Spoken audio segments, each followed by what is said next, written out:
सोलापूर अनैतिक संबंधातून पत्नीसह प्रियकराचा खून।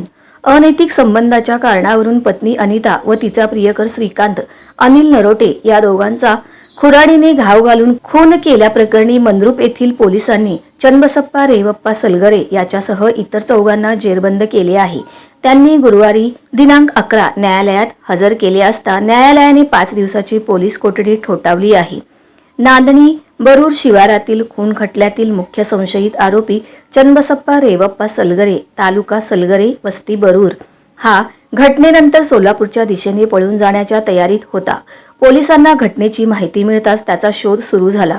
पोलीस उपनिरीक्षक अमित कुमार करपे याच्या पथकाने त्याला शहराजवळील सलगरवस्ती परिसरातून ताब्यात घेतले, तर कल्लप्पा सिद्धप्पा सलगरे, लक्ष्मण चंदू सलगरे, उमेश सुरेश सलगरे आणि नागप्पा माने हे 4 संशयित घटनेनंतर पसार झाले होते। पोलिसांनी त्यांच्या शोधासाठी लगेचच 3 पथके वेगवेगळ्या ठिकाणी रवाना केली होती। रात्री उशिरा 4ही संशयित आरोपी बरूर येथील शेतात लपून बसल्याची खबर पोलिसांना मिळाली। त्यानुसार पोलिसांनी त्यांनाही बुधवारी मध्यरात्री अटक केली। सध्या ते पोलीस कोठडीत असून त्या खुनात त्यांचा सहभाग किती, कशा प्रकारे अनिता व श्रीकांत या दोघांचा त्यांनी खून केला या बाबींचा तपास पोलीस करीत आहेत।